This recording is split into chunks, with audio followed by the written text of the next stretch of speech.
इसके बाद एक बड़ा इंटरेस्टिंग सा टॉपिक है which is pseudo first order reaction. Pseudo का मतलब क्या होता है? हाँ, जो दिख रहा है वो नहीं है एक्चुअली, जो दिख रहा है सूडो फर्स्ट ऑर्डर। अब यहाँ पर आप मुझे बताओ, ऑर्डर सूडो ऑर्डर मतलब जो दिख रहा है वो। मैंने एक रिएक्शन की, यहाँ पर एक एग्जांपल देखो ध्यान से। ये रिएक्शन मैंने ईस्टर की ही पानी के साथ, पानी बहुत ज़्यादा पानी के साथ रिएक्शन किया और मेरे को प्रोडक्ट बन गया एसिटिक एसिड एंड अल्कोहल। क्या मिला? एसिटिक एसिड एंड अल्कोहल मुझे मिला। तो यहाँ पर अगर आप ध्यान से देखो तो ये फर्स्ट ऑर्डर रिएक्शन है। क्या कैसे है फर्स्ट ऑर्डर? जबकि कंसंट्रेशन, एक मैंने हाइपोथेटिकल यहाँ कंसंट्रेशन टर्म्स भी ले लिया है समझने के लिए। मान लो मेरे पास शुरुआत में जो ईस्टर था 0.01 मोल था, कितना था? और पानी मैंने 10 मोल लिया था। मैंने पहले कह दिया था कि पानी एक्सेस में लेना। क्या लेना? पानी एक्सेस में ले लिया। जब मैंने रिएक्शन कराया तो ये पूरी तरीके से कंज्यूम होगा, पूरी तरीके से। तो ये पूरी तरीके से कंज्यूम हो गया तो 0 मोल बचा। यहाँ पर इसने अपने मोल के बराबर पानी यूज़ कर लिया। 0.01 किससे हटा हो गया? 10 मोल से। किससे भाई? अगर 0.01 ईस्टर यूज़ हुआ होगा तो उसने 0.01 मोल किसके लिए होंगे? पानी के लिए होंगे ना। तो उसने यहाँ पर पानी ले लिया तो 9.9 मोल बचा। कितना? और फाइनली प्रोडक्ट मेरा क्या बन गया? 0.01 मोल बन गया एसिटिक एसिड का और 0.01 मोल किसका बन गया? अल्कोहल का बन गया। अब यहाँ पर हम ध्यान से देखें तो मुझे बताओ किसके कंसंट्रेशन में बदलाव ज़बरदस्त हो रहा है और किसके कंसंट्रेशन में नेग्लिजिबल बदलाव हो रहा है? पानी के कंसंट्रेशन में क्या हो रहा है? 0.9 यार। कुछ फ़र्क पड़ता है क्या कैलकुलेशन में? क्या इसके कंसंट्रेशन को मेरे इंपॉर्टेंस देना चाहिए? इसके बदलाव में अभी तक मैं कह रहा था ऑर्डर ऑफ रिएक्शन में क्या होता है? रिएक्टेंट के कंसंट्रेशन में कितना हिस्सा किसका लग रहा है उसके हिसाब से ऑर्डर बनता है ना। लेकिन यहाँ पर पानी का तो कंसंट्रेशन का बदलाव तो बहुत ही किसी लायक ही नहीं है। तो ऐसी स्थिति में हम क्या करते हैं? वाटर को नेग्लेक्ट कर देते हैं। वाटर को, तो basically this reaction is of order first. किसकी है? अभी इस बात को मैथमेटिकली भी हम प्रूव कर सकते हैं। देखो रेट क्या होगा यहाँ पर रिएक्शन का? हम तो अपना रेट लॉ के हिसाब से तो यही लिखेंगे ना। क्या लिखेंगे? ऐसा लिखेंगे कि नहीं? रेट बराबर के डैश, के इज़ द कांस्टेंट है ना, कंसंट्रेशन ऑफ ईस्टर और कंसंट्रेशन ऑफ वाटर। चूँकि यहाँ पर पानी का कंसंट्रेशन में कोई बदलाव, almost it is constant, almost it is. तो एक कांस्टेंट के डैश था और एक कंसंट्रेशन क्या था? कांस्टेंट था। तो के डैश और पानी को मिला लें तो क्या बनेगा? एक नया कांस्टेंट बनेगा। भाई पानी के कंसंट्रेशन में तो कोई बदलाव हो ही नहीं रहा है, कांस्टेंट ही मान लिया, मतलब कोई बदलाव नहीं है। तो पानी कांस्टेंट हो गया तो के डैश तो कांस्टेंट था ही। तो दो कांस्टेंट को मिलाकर हमने एक नया कांस्टेंट बना लिया विच इज़ नथिंग बट के। और यहाँ पर आप क्लियरली देख सकते हैं कि यहाँ पर जो ऑर्डर है वो क्या होना चाहिए? ये लिखेंगे ना फाइनली। तो यहाँ पर ऑर्डर कितना आ रहा है? 1 आ रहा है। ये मैंने रख दिया था एक्चुअली। तो इसको कहते हैं सूडो फर्स्ट ऑर्डर रिएक्शन। कहने का मतलब है वो सारी रिएक्शन जहाँ पर एक, यहाँ पर एक है ना, आपको नहीं लिखा है तो क्या है? नहीं लिखा है तो क्या है? तो ये दिख रही थी क्या? ऑर्डर 2 की रिएक्शन, लेकिन क्या हो रही है भाई? अगर तुम मुझे बताओ कोई एक कॉम्पिटिशन है जहाँ पर कनक को परफॉर्म करना है स्टेज पे, है ना, करीब 90 मिनट का प्रोग्राम है। अब कनक ने बढ़िया वहाँ परफॉर्म किया। एक लड़का गया, उसने बस उस जगह पर एक प्रॉम्प्ट देना था, तो उसने जाके वैसे कुछ प्रॉम्प्ट कहते हैं, क्या कहते हैं, प्रॉप्स देना था, तो जाके ऐसे पकड़ा दिया छल्ला। तो क्या वहाँ पर 2 लोगों ने डांस किया था क्या? कनक अकेले ने डांस किया? सोलो परफॉर्मेंस कहलाएगा? क्या कहलाएगा? अरे तो प्रॉप्स संभालने के लिए आया था। प्रॉप्स देने वाले थोड़ी ना उसको काउंट करेंगे डांसिंग में या उसकी हेल्प करने में। इसका मतलब है वो डांस किया था, सोलो था, क्योंकि प्रॉप्स देने वाले का ऐसा वहाँ पर कोई भी काम नहीं था। अगर उसने दे भी दिया तो उसका 0.01% रोल रहा होगा, 0.01, लेकिन इट वॉज सोलो परफॉर्मेंस, इसलिए कनक का ही जो परफॉर्मेंस है वही काउंट किया जाएगा। Just like pseudo first order reaction. पानी था लेकिन पानी के कंसंट्रेशन में बदलाव क्या था? नेग्लिजिबल था, 0.01 मोल पर लीटर था, तो उसको हम will not count, it is almost constant. तो समझ में आ गया? ये बहुत इंपॉर्टेंट क्वेश्चन है, थ्योरेटिकल में पूछा जाता है। 1 या 2 नंबर का क्वेश्चन है, बहुत पूछा जाता है। तुमको समझा? पक्का? तो एक्सप्रेशन दे दिएगा ना। एक्चुअली क्या होता है कि जब हम एज ए स्टूडेंट बैठते हैं उस तरफ, तुम लोग टीचर से तो बहुत भयंकर बॉडी लैंग्वेज की उम्मीद करते हो कि एक जैसा नहीं होना चाहिए, वो होना चाहिए, फनी होना चाहिए, स्माइली होना चाहिए। खुद ऐसे बैठे रहोगे जैसे पासपोर्ट फोटो खिंचा रहा हो आधार की। अरे भाई टीचर भी तो एक्सपेक्ट करता है कि उस हिसाब से बॉडी लैंग्वेज चाहिए, इसीलिए तो टीचर चिढ़ता है। फिर टीचर वहाँ जान लगा के आपको समझाने की कोशिश करो और एक ही एक्सप्रेशन पूरी class. Don't do this. If you are getting the topic you show by your expression. हमेशा एक्सप्रेशन शो करना चाहिए, वरना टीचर को लगे जॉम्बी बैठे थे। सूडो फर्स्ट ऑर्डर के बाद हम बात करेंगे। यहाँ पर एक और रिएक्शन मैंने सूडो फर्स्ट ऑर्डर की दी है। ये सुक्रोज है, हाइड्रोलिसिस किया, ग्लूकोज और फ्रक्टोज बना। पानी का ऐसा बहुत ज़्यादा रोल नहीं है। चेंज इन कंसंट्रेशन यहाँ पानी का कतई नहीं है, मतलब कतई है लेकिन बहुत नेग्लिजिबल कंट्रीब्यूशन है। क्या? इसलिए ये क्या हो गई? Pseudo first order. अरे तो उसको घेरना पड़ता है ना अच्छे से। हाइड्रोलिसिस कर रहे हैं, हाइड्रोलिसिस करने के लिए घेरना पड़ता है कि नहीं? भाई अगर एक आतंकवादी भोपाल में गए तो बोलो ना सर एक ही सैनिक को भेज दो ना। पूरी लगानी पड़ेगी ना फोर्स, चारों तरफ घेरना पड़ेगा। ठीक है, तो ये हो गया तुम्हारा सूडो फर्स्ट ऑर्डर रिएक्शन। अब एक बहुत अच्छी बात यहाँ पर लिखी है, अभी तक हमने रेट जो रिएक्शन लिखा था वो डिफरेंशियल फॉर्म में लिखा था, याद है आपको? मैंने zero order first order reaction ऐसे लिखा था ना, पर डी आर डी टी। अगर फर्स्ट ऑर्डर का तो क्या लिखते थे, के की पावर है ना, यहाँ पर जो हमारा रिएक्टेंट होता था ये किसके लिए थे, जीरो ऑर्डर के लिए। फिर 1 के लिए क्या लिखते थे अपन, यहाँ पर 1 लिख देते थे। 2 के लिए क्या लिखेंगे, यहाँ पर 2 लिख देंगे। तो ये डिफरेंशियल इक्वेशन है, क्या है? डिफरेंशियल इक्वेशन है, जहाँ पर डी आर डी टी के लिए आपको you need to have graph. D R D T कैसे निकालेगा, डी आर डी टी भाई बताया था ना, इंस्टेंटेनियस रेट कैसे निकालते हैं, ग्राफ बनाना पड़ेगा। तो ये तो बड़ी हैक्टिक प्रोसेस हो रही है, क्या हो रही है? मतलब अगर कल को मैं न्यूमेरिकल सॉल्व करना चाहता हूँ या कुछ कैलकुलेशन करना चाहता हूँ इस चैप्टर के लिए, तो ये मेरे लिए एक हेडेक है कि every time I have to draw a graph of the whole reaction, then I will calculate the instantaneous rate. लेकिन ये ऐसा नहीं होना चाहिए। ऐसा तो हमारे को कोई दूसरा कन्वीनियंट तरीका ढूंढना है। क्या करना है? कन्वीनियंट तरीका ढूंढना है जिससे मैं आसानी से कभी कोई क्वेश्चन पूछे, न्यूमेरिकल पूछे, तो मेरे पास कोई एक्सपेरिमेंटल दौर से गुजरने की जरूरत ना पड़े, कोई ग्राफिकल रिप्रेजेंटेशन ना करने पड़े, और मैं फटाक से कर दूँ। मेरे को बस इतना बता देना कि सर इनिशियल कंसल्टेशन क्या था, फाइनल क्या था, और के वे की वैल्यू बता दो, तो मैं जो बोलोगे वो निकाल दूँगा। क्या बोलोगे? सही बात है कि नहीं है? न्यूमेरिकल में जब जाना चाहोगे तो आप एज ए स्टूडेंट आप तो ना जाओगे, आप तो बोलो कागज पेन पे क्या कराने का, बोलो सर अभी क्या देना है, तो अभी मैं फटाक से करके दिखाता हूँ। तो कहने का मतलब ये कि डिफरेंशियल रेट इक्वेशन मेरे काम का नहीं है फिलहाल। अभी मेरे काम का, अगर मैं इस डिफरेंशियल रेट इक्वेशन को इंटीग्रेट कर दूँ, क्या करूँ, तो मैं शायद बेहतर स्थिति में रहूँगा, मैं शायद। तो अब हम क्या पढ़ने वाले हैं, integrated form of rate equation. मुद्दा समझ में आएगा? डिफरेंशियल फॉर्म से काम, मुझे क्या चाहिए, मेरे काम की चीज़ चाहिए, मेरे को अपनी कन्वीनियंसी के हिसाब से उसको बदलना पड़ेगा। क्या करना पड़ेगा? Let's see how we do it. सबसे पहले इंटीग्रेटेड रेट इक्वेशन में हम बात कर रहे हैं जीरो ऑर्डर की। किसके? अभी मैंने थोड़ी देर पहले बताया था कि जीरो ऑर्डर के लिए आप क्या लिखते हैं, जीरो ऑर्डर के लिए आप लिखते हैं ये लिखते थे कि नहीं, अभी बताया था अभी। और ये एक इक्वेशन दी है हाइड्रोजन आयोडाइड का डिकम्पोजिशन की, जिसमें प्लेटिनम डाला है अपन ने। क्या डाला है? अब चूंकि प्लेटिनम डाला है तो वो जीरो ऑर्डर की रिएक्शन है, क्योंकि करा कौन रहा है, प्लेटिनम एक्टिवेशन एनर्जी कम नहीं करेगा जब तक एचआई की डिकम्पोजिशन की, तब तक वो डिकम्पोज। इसलिए यहाँ पर हीरो कौन है, प्लेटिनम है। और जहाँ पर हीरो प्लेटिनम या एक्सटर्नल फैक्टर होते हैं वो रिएक्शन क्या कहलाती है, जीरो ऑर्डर। वो क्या कहलाती है, जीरो ऑर्डर।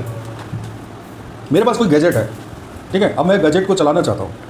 गैजेट अगर मैं चलाना चाहता हूँ तो मुझे क्या डालना पड़ेगा, उसमें बैटरी डालना पड़ेगा। तो यहाँ पर बगैर बैटरी के गैजेट चल रहा है क्या, तो जहाँ बैटरी डलते ही तो पूरा हीरो कौन है, बैटरी है। वैसे ही जीरो ऑर्डर रिएक्शन में जो मेन फैक्टर है जो रिएक्शन के रेट को डिसाइड करता है वो कौन है, कैटलिस्ट और एक्सटर्नल फैक्टर। समझा? तो मैंने यहाँ पर एक रिएक्शन ले रखी है, रिएक्टेंट से प्रोडक्ट बन रहा है। क्या बन रहा है? तो मैं ऐसा लिख सकता हूँ, माइनस मैंने क्यों लगाया ये आपको मालूम है, इसलिए लिया है माइनस, क्योंकि रिएक्टेंट को लेकर चल रहा हूँ मैं। किसको? अब मैंने क्या करना है, आपको क्या करना है, ये जो आपका dt है, dt को किधर ले जाएंगे, इस dt को उधर ले जाओ, और समझे, dt उधर गया और आर नॉट को इधर ले आओ, तो क्या हो जाएगा, सॉरी आर नॉट की वैल्यू तो 1 है, आर नॉट की वैल्यू, तो ये तो हो गया 1। अब बचा यहाँ से हमने dt को इधर ले गए, तो क्या बन गया, माइनस डी आर के डी टी हुआ। अब ये जो एक्सप्रेशन है इसमें माइनस को हमने इधर शिफ्ट कर दिया और प्लस को हटा दिया, ये माइनस को हटा दिया, तो मेरे पास फाइनली कौन सा इक्वेशन आ गया, डी आर बराबर माइनस के डी टी आ गया। अब इसको मेरे को क्या करना है, इंटीग्रेट कर दो दोनों तरफ। क्या करो, इंटीग्रेट किया तो मेरा जो इंटीग्रेशन इसमें भी लग गया, इसमें भी लग गया, ठीक है। माइनस डी आर किसके बराबर होता है, आर के बराबर होता है, पढ़ा हुआ इतना तो पढ़ा है ना। ये किसके बराबर हो जाएगा, आर के बराबर हो जाएगा, और इसमें के कांस्टेंट है, के, तो ये माइनस के टी तो बाहर आ गया, और इंटीग्रेटेड तुम लोग सी यूज़ करते जाते इंटीग्रेशन कांस्टेंट। यहाँ पर मैंने क्या ले लिया, आई इंटीग्रेशन कांस्टेंट। तुमने इंटीग्रेशन किया कि नहीं आज तक, फिजिक्स में है ना, क्या कर रहे हैं? हाँ मतलब इंटीग्रेशन पढ़ लेना सर से अच्छे से, जब भी इंटीग्रेशन होता है तो देयर इज अ कांस्टेंट। आई बात समझ में। तो यहाँ पर हमने क्या किया, डी आर माइनस के डी टी को क्या किया, इंटीग्रेट किया। क्या मिला मुझे, आर बराबर माइनस के टी प्लस आई, आई क्या था, कांस्टेंट। अब हम क्या करेंगे, यहाँ पर थोड़ा सा और एक बदलाव करके देखेंगे। यहाँ पर टी टाइम के बाद की बात चल रही, कितनी, T what, T is time, at T time this reaction this equation will hold. कब, टी बराबर टी, टाइम कितना हो, जीरो तो नहीं है, T can be anything, T can be, लेकिन अगर टी बराबर जीरो होता, अगर जहाँ से रिएक्शन शुरू हो रही है तो शुरू में तो टी बराबर जीरो ही होगा ना भाई, कोई भी रिएक्शन एकदम से शुरू होने से पहले टी बराबर तो जीरो ही होगा सबसे पहला टाइम।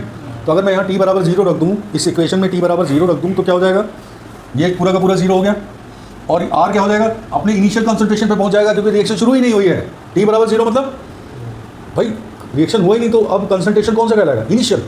तो हम उसको क्या मान रहे हैं, आर नॉट। क्या मान रहे हैं, आर नॉट। तो यहाँ से क्या हो गया, ये जो हो गया R equal to R naught हो जाएगा। क्या आ जाएगा, समझे, क्योंकि टी बराबर जीरो पे क्या होता है, ये ध्यान रखना, जो कंसंट्रेशन था वो किसके बराबर था, इनिशियल कंसंट्रेशन के बराबर था।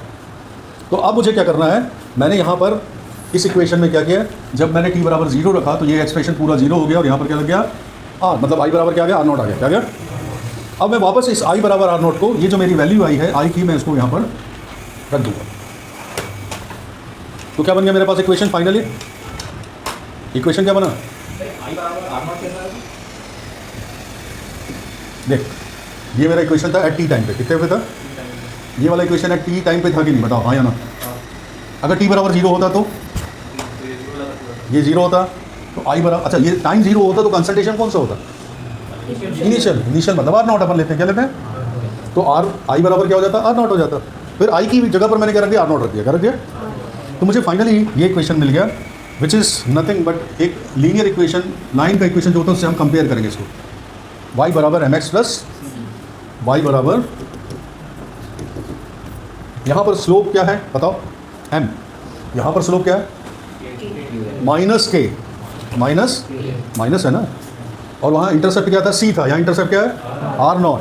तो इसका ग्राफ खींचना कितना आसान हो गया, इसका ग्राफ खींचना कितना आसान हो गया। तो ये मैंने ये किसके बीच ग्राफ खींचा, आर नॉट, ये आर के बीच और टाइम के बीच का ग्राफ है, किसके बीच, आर और टी के बीच ग्राफ खींचा, किसके बीच, देखो ये y बराबर एम एक्स प्लस सी, तो y एक्सिस में मैंने क्या ले लिया, r, t क्या है x एक्सिस पे, स्लोप क्या कहलाएगा, माइनस के, तो माइनस के आ गया स्लोप, और ग्राफ जो कि नेगेटिव है इसलिए क्या होगा, नीचे। समझ आ रही बात सबको, बेटा समझ लो, दिमाग की नसें खुलेंगी, दिमाग की नसें खुलेंगी, न्यूरॉन बनेंगे, न्यूरॉन फीलो होंगे बहुत,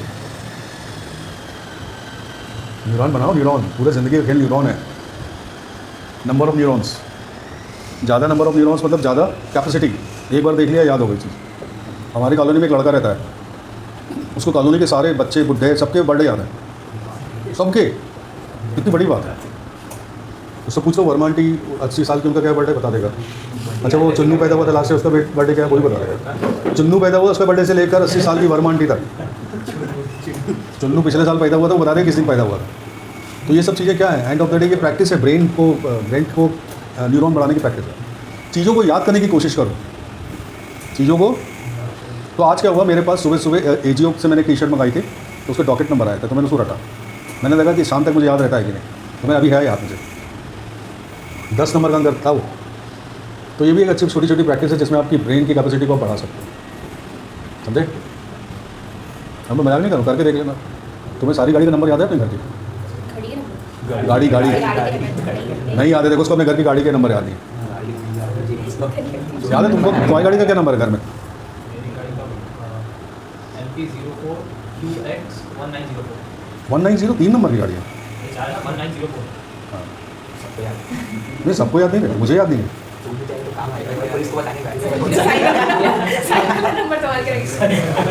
इतना नेगेटिव सोचता है, ये भी तो सोच सकता है किसी को भेड़ दिया रास्ते में, चोरी का ही क्यों सोचा, सोच में भी मर्दानगी झलकनी चाहिए, सोच में भी मैन इंस्टिंक्ट झलकनी चाहिए। किसी को भेड़ दिया अपन ने, कार को तुमको स्कूटर क्यों नहीं देते पिताजी,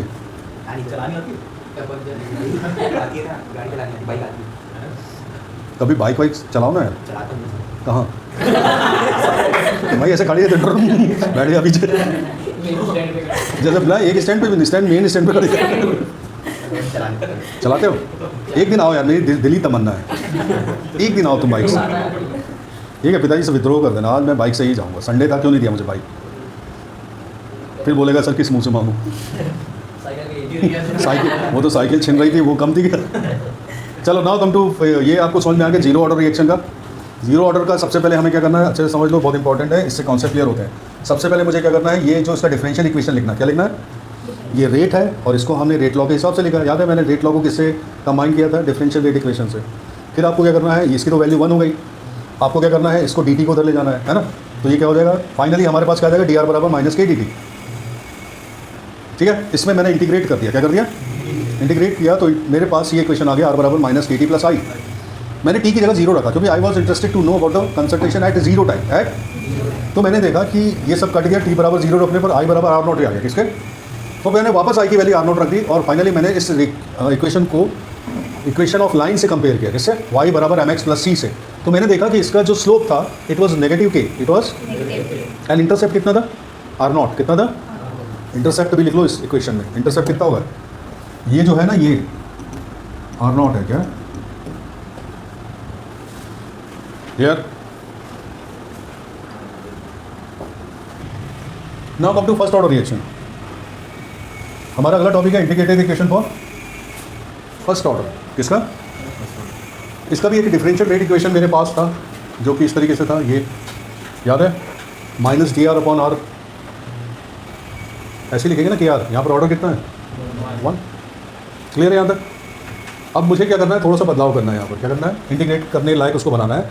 तो मैंने क्या करना है, इस आर को जो इस तरफ था इसको मैं ट्रांसपोज कर दूंगा इधर, किधर, और डी टी को उधर ले जाता हूँ, है ना, हो गया। तो ऐसा बनेगा, कुछ बनेगा। अब यहाँ ध्यान से देखो, तो minus D R upon R और के डी टी, इसको मैं इंटीग्रेट करूँगा तो क्या बनेगा, इसको फार्मूला याद है ना, इसका इंटीग्रेशन का फार्मूला क्या होता है, लॉन आर किसके बराबर होता है, लॉन आर के बराबर, और ये के डी टी क्या हो जाएगा, के टी, और आई होगा एज यूजल। ठीक, यहाँ पर भी वही करेंगे अपन, at T equal to zero, at T equal to, तो ये क्या होगा, ये वाला हिस्सा जीरो हो जाएगा, आई किसके बराबर होगा, लॉन आर नॉट के किसके होगा। तो यहाँ पर हमने आई बराबर क्या लिख लिया, माइनस आर नॉट बराबर है, इसकी वैल्यू वापस उठा के यहाँ रख दो किधर, तो क्या हो जाएगा, इस आई की वैल्यू मैंने उठा के क्या करना है, यहाँ रख दो। तो मेरा इक्वेशन क्या आ गया, ये आ गया। इसको थोड़ा सा और सेट कर लें हम, तो क्या आ जाएगा। अब यहाँ से मैं इसको y equal to M X के फॉर्म में लिखना चाहता हूँ, तो ये माइनस को अगर मैं यहाँ से हटाऊँ तो इधर क्या होगा, माइनस आएगा, और इधर क्या था, प्लस हो जाएगा ना, क्योंकि ये सही है ना। तो क्या आ गया इक्वेशन मेरे पास, लॉन आर बराबर minus K T plus ln R naught आएगा। इसको कंपेयर करो किससे, y equal to M X plus C से। तो मुझे ग्राफ किसके बीच खींचना पड़ेगा, लॉन आर और टी के बीच, लॉन आर और, पर मैंने लॉग लिया, मैंने क्या लिया, लॉन से ज़्यादा कन्वीनियंट हमारे कैलकुलेशन के लिए क्या है, लॉग। तो आपको मालूम है लॉन को जब हम लॉग में बदलते हैं तो 2.303 से मल्टीप्लाई करते हैं, क्या करते हैं। तो इस इक्वेशन में तो मुझे क्या करना पड़ेगा, यहाँ पर अगर इसको लॉग बनाना है तो मुझे क्या करना पड़ेगा, यहाँ पर भी क्या करना पड़ेगा, 2.303 लॉग आर नॉट, समझे कि नहीं। और यहाँ पर मेरे को ये हटाना है, लॉग रख दो, 2.303 को यहाँ ले आओ, है ना, कहाँ ले आओ, नीचे। तो यहाँ भी 2.303 आएगा तो ये कट जाएगा।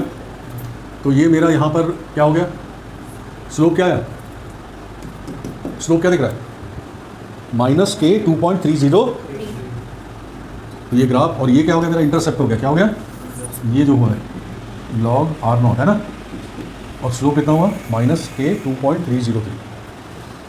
देखो मैं दोनों इक्वेशन को अगर आपको बताऊं तो समझना बहुत आसान है। एक ट्रिक बता देता हूं मैं। जीरो ऑर्डर के लिए हम क्या लिख रहे थे, आर माइनस आर नॉट बराबर माइनस के टी, ये किसके लिए था, for zero.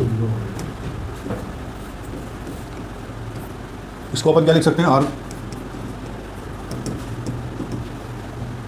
Minus K T, ठीक है।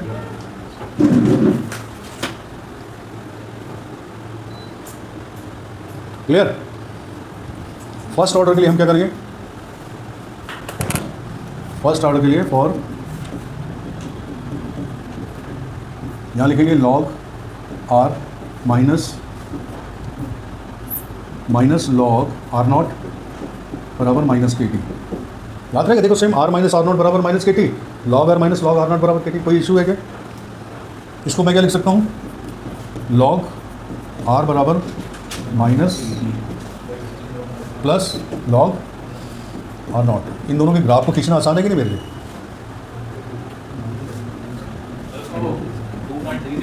हाँ ये आ गया ना। ठीक है, ये याद रहेगा ना। यहाँ पर ग्राफ खींचेंगे तो आप कंपेयर कर लीजिए आराम से, किससे, आराम से कंपेयर करो। तो ये इक्वेशन में किससे है, y equal to M X plus. तो पहले का ग्राफ कैसा हो जाएगा, इसका ऊपर वाले का जीरो ऑर्डर का ग्राफ कैसा होगा, ये ग्राफ खींचा इधर आपने, इधर टाइम ले लिया, इधर क्या ले लिया r है ना, और ग्राफ कैसा आ गया, ऐसा आया, ये इंटरसेप्ट हो गया, स्लोप क्या हुआ है ना, स्लोप क्या हो गया माइनस के। दूसरे ग्राफ क्या हो गया, t log r, किसके बीच, यहाँ पर क्या है माइनस, नेगेटिव है स्लोप, तो अपने क्या लिख दिया माइनस के अपॉन 2.303, और ये क्या हो गया इंटरसेप्ट हो गया। तो बहुत आसान हो गया, इजीली कर सकते हो, इजी। मैं बार बार कह रहा हूँ कि फर्स्ट ऑर्डर से क्वेश्चन बहुत बनेंगे, न्यूमेरिकल सारे फर्स्ट ऑर्डर के आएंगे।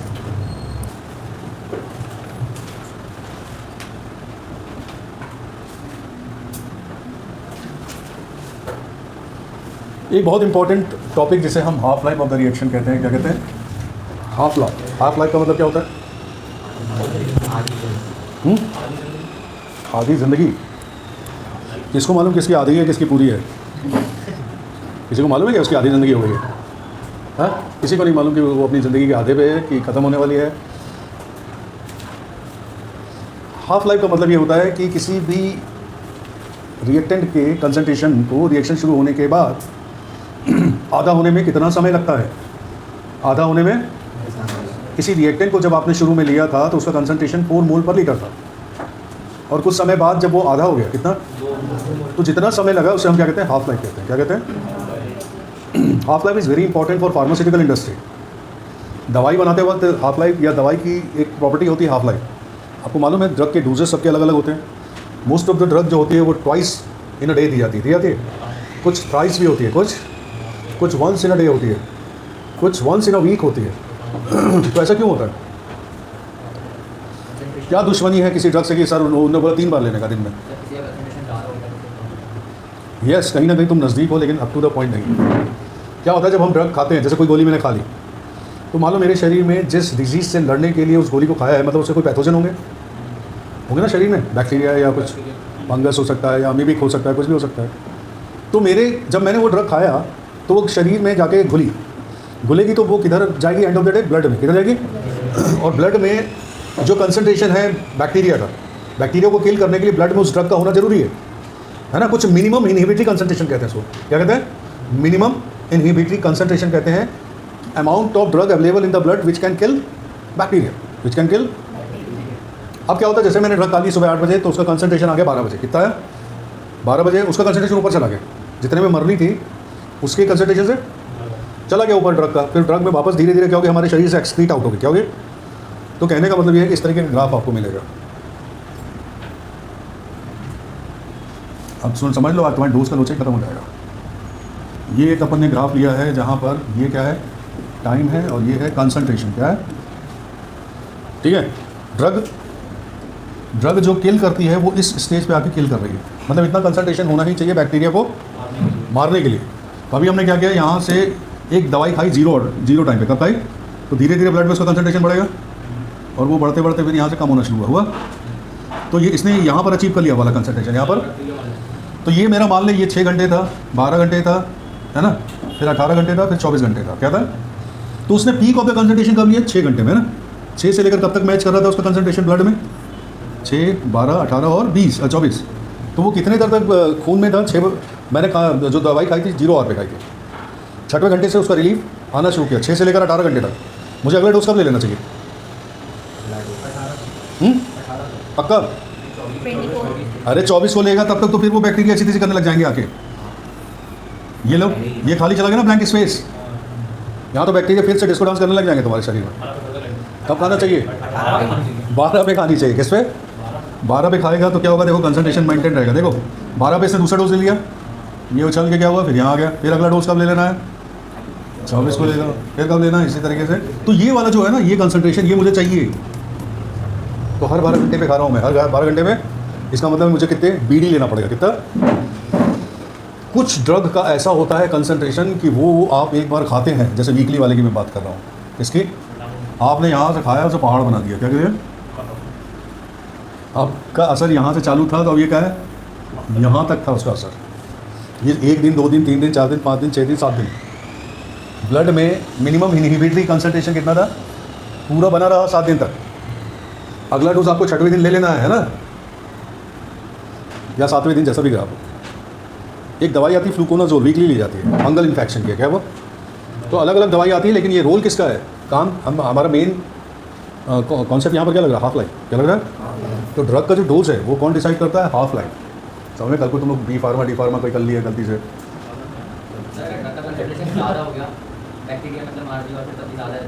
कुछ नहीं है। ज़्यादा हो गया तो कुछ नहीं होगा, लेकिन हर ड्रग का डोज होता है 5 to 6 डेज या 3 to 4 डेज। 5 to 6 ज़्यादा 5 दिन तक तो कोई भी एंटीबायोटिक लेना पड़ता है, क्योंकि अब आप देखो, आप ऐसे तो हो नहीं कि डॉक्टर से बगैर मिले एंटीबायोटिक दे रहे हो बत्ती। भाई डॉक्टर ने बोला होगा 5 दिन बाद बंद कर देना, करोगे तो वो ब्लड में रहेगा, आपकी इम्यूनिटी थोड़ी सी हैम्पर्ड होती जाएगी। जो काम एक्चुअली इम्यूनिटी को करना था वो आप ड्रग से कराओगे तो इम्यूनिटी बोलेगी जयराम जी के चल पे बैठो अंदर, बैठो, ये तो अपने मस्त कर रिया है, मार रिया है, अपन तो मस्त आराम से करो। और प्रोडक्शन बंद करो WBC का, उनने बंद कर दिया, तो फिर बेटा हर वक्त तो तुम्हें दवाई खानी पड़ेगी ज़िंदगी भर।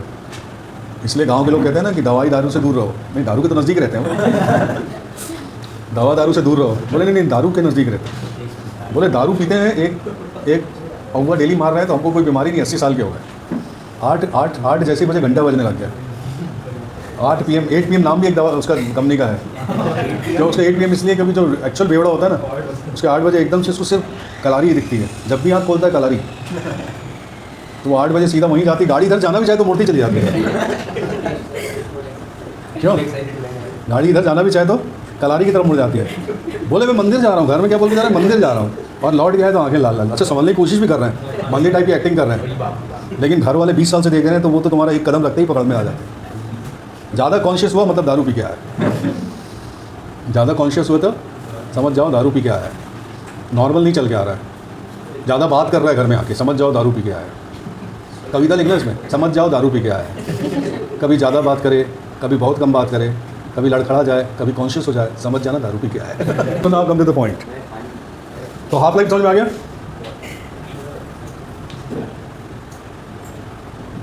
तो अब हम बात करेंगे हाफ लाइफ होने को मैथमेटिकल एक्सप्रेशन में देखना चाहेंगे, ठीक है? तो यहाँ पर अगर आप ध्यान से देखें तो मैंने यहाँ पर वही वाली रिएक्शन लिखी है, 0 ऑर्डर वाली।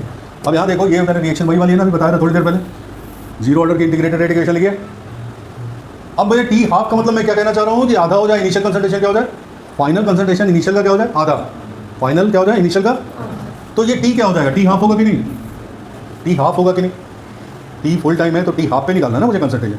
टी हाफ पे आर फाइनल कंसंट्रेशन किसके बराबर होगा? इनिशियल के आधे के, इनिशियल के। तो मैं ये जो वैल्यू है इसको यहाँ रख देता हूँ, ये जो वैल्यू है आर की जो वैल्यू आ रही है ना, इसको मैं किधर रख देता हूँ? इस वाले इक्वेशन के आर में। तो मैंने यहाँ पर रख दिया R इक्वल टू R0/2, यहाँ रख दिया। इसको सॉल्व किया तो आपके पास एक इक्वेशन आ गया, और वो इक्वेशन क्या था? टी हाफ बराबर KT हाफ बराबर ये आ गया। इसको सिंपली सॉल्व किया तो KT हाफ बराबर ये आ गया और T हाफ बराबर ये आ गया। कोई डाउट है क्या इसमें? इसका मतलब ये है कि इस रिएक्शन के टी हाफ को अगर मैं ध्यान से देखूं तो मुझे एक चीज़ तो समझ में आ रही है कि 0 ऑर्डर के रिएक्शन के लिए टी हाफ डायरेक्टली किसके प्रोपोर्शनल है? इनिशियल कंसंट्रेशन के। किसके? भाई अगर हाफ, यहाँ पर ये इक्वेशन का मतलब सोच रहे हो ना, टी हाफ बराबर क्या है? R0/2 के। इसका मतलब है किस पे डिपेंड है? सिर्फ और सिर्फ डायरेक्टली प्रोपोर्शनल है। किसके? तो इसका ग्राफ कैसा आएगा? डायरेक्टली प्रोपोर्शनल के ग्राफ क्या होते हैं? स्ट्रेट लाइन होते हैं ना, ओरिजिन से जाने वाले होते हैं कि नहीं? तो इसका ग्राफ क्या गया? ऐसा आ गया। स्लोप कितना है? 1/2 के, पॉजिटिव स्लोप है क्या? तो एक बार करके देखो, बगैर किताब में देखें। पहले वाली इक्वेशन लिख लेना, R बराबर -KT + R0। इसमें R की जगह क्या रखना? R0 ऑफ हाफ रख लो। पानी लाया क्या? कौन लाया पानी? तो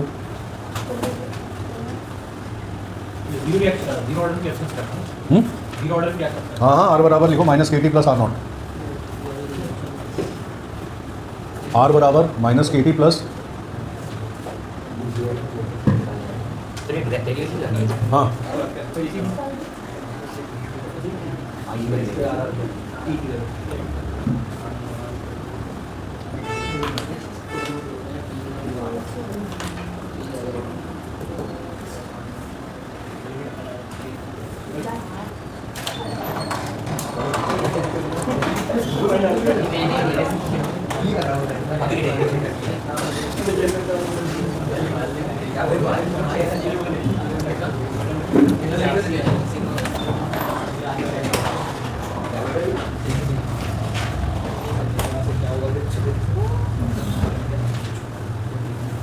सबको समझ आ गया नहीं? इसके बाद क्या करना?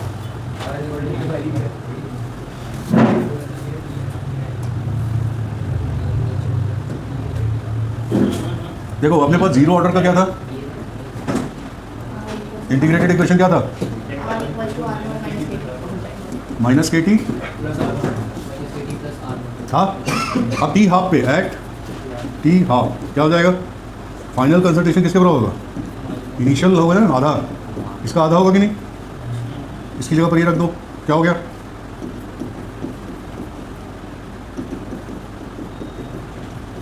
समझा।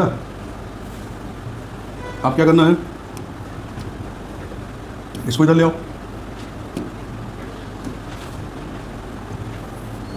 ये तो यहाँ पर क्या होगा, टी हाफ हो जाएगा, क्या होगा, तो ये क्या हो गया, आर नॉट अपॉन टू, ये इधर आ जाएगा, माइनस माइनस के टी,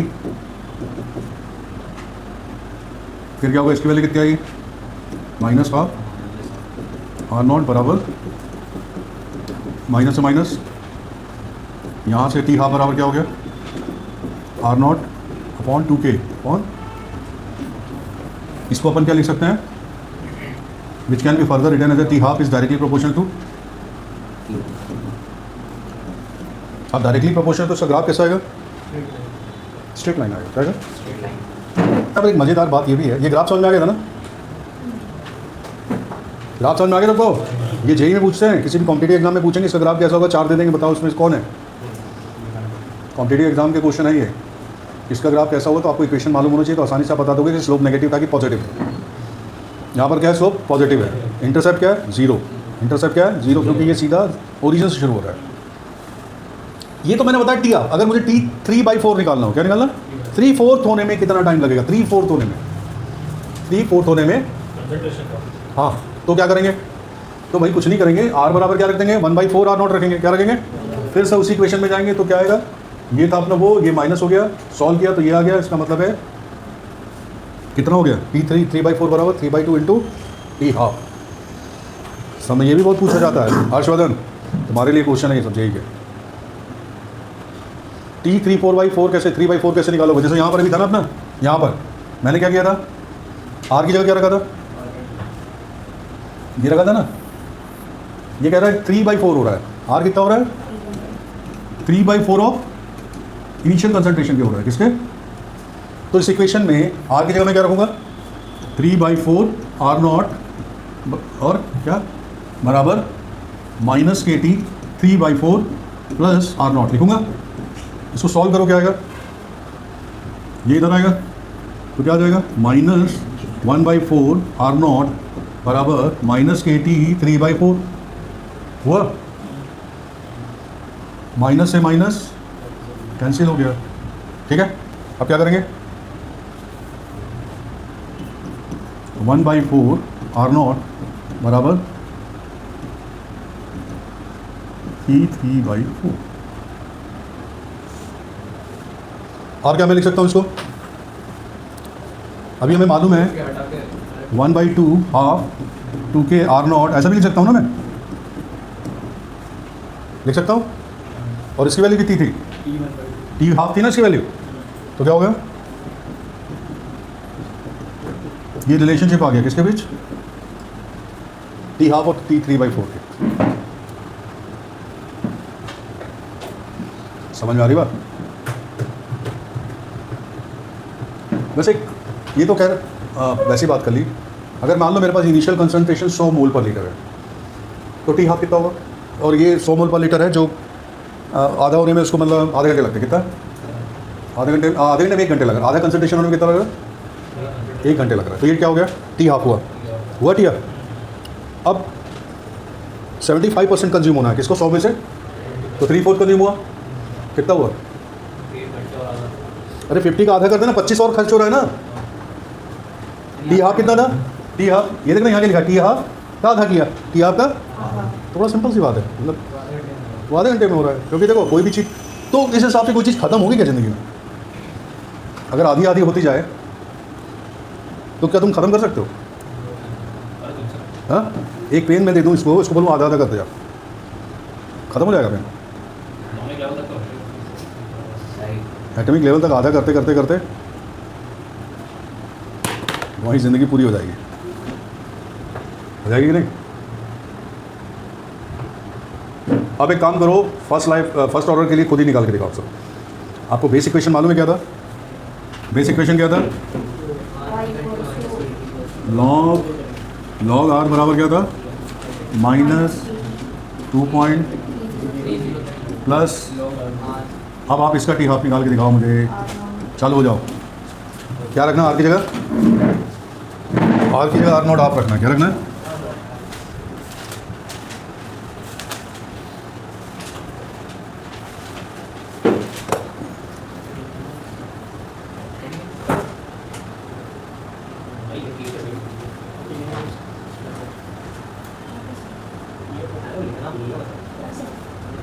उसको लिखना भूल गया आप, लेकिन बेसिक इक्वेशन नहीं है ना।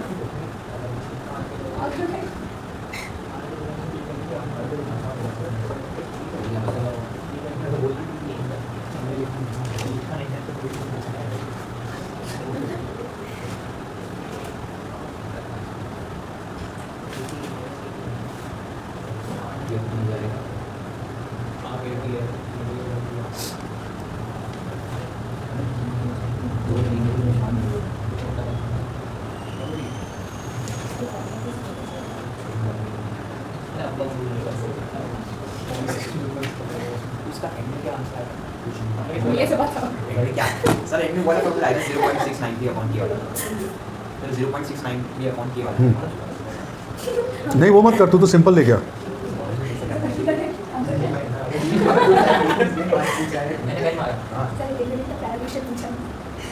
पहले काम करो, वो लॉग आर की जगह क्या रखो? आधा कर रहे हैं ना, आर नोट ऑफ आप करो, फिर लॉग वाले को चैपली वो लगा दो रूल। लॉग के अंदर 2r/r0 आएगा। लॉग के अंदर 2r/r0 आएगा। मुझे पता है। तुम वो लॉग ए वाई भी कर रहे हो, लॉग ए माइनस ए वाई भी। और मतलब फाइनल आ रही है 2.303 अपॉन के इनटू लॉग ब्रैकेट के अंदर 2r/r0। इनिशियल कंसंट्रेशन के हिसाब से लेके चलना दोनों। हाँ दोनों इनिशियल के साथ तो कट गया होगा उससे, नॉट तो कट गया होगा ना, नॉट कटा होगा ना। ये देखो, ये देखो यहाँ पर क्या किया,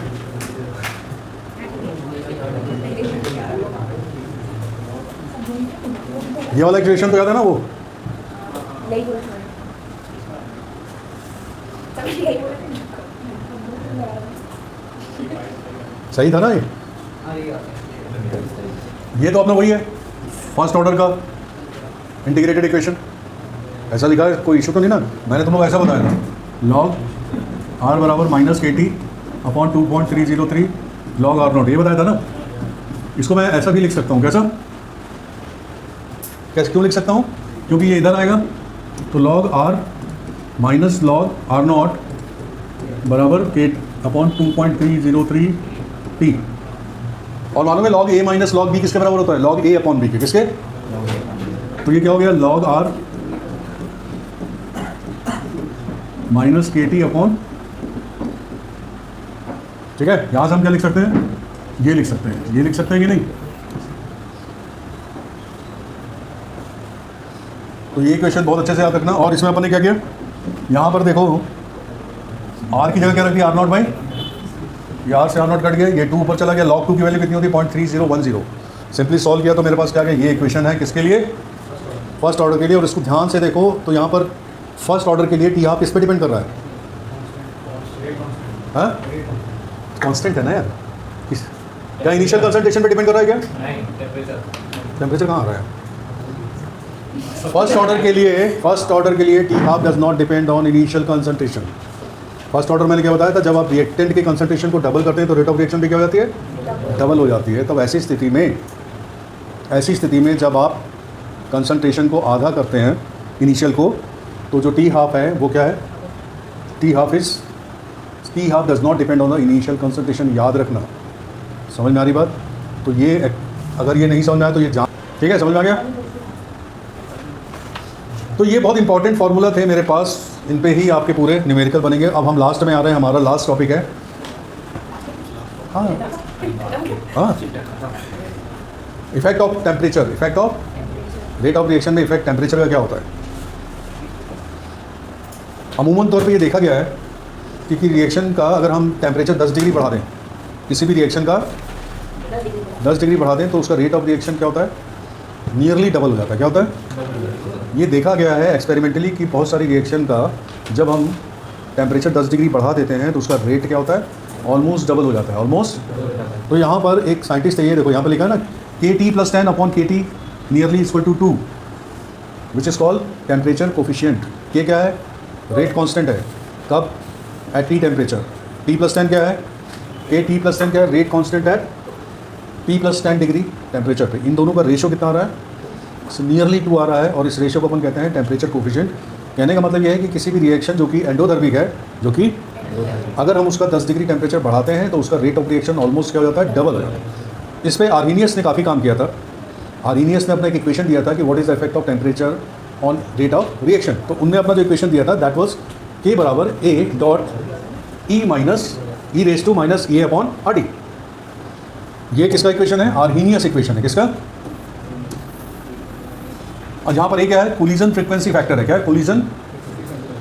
कोलिजन फ्रीक्वेंसी फैक्टर। मतलब आर्हीनियस भी ये मानते थे कि रेट ऑफ रिएक्शन किस पे डिपेंड करता है?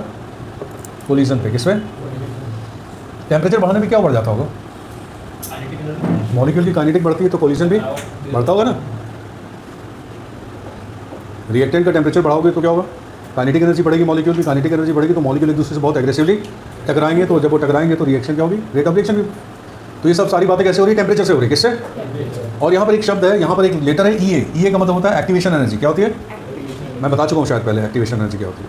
एक्टिवेशन एनर्जी वो एनर्जी होती है जो किसी मॉलिक्यूल की एक तो मिनिमम एनर्जी होती है। कोई भी मॉलिक्यूल है उसको एक एक्स्ट्रा एनर्जी चाहिए so that it can react with any other molecule.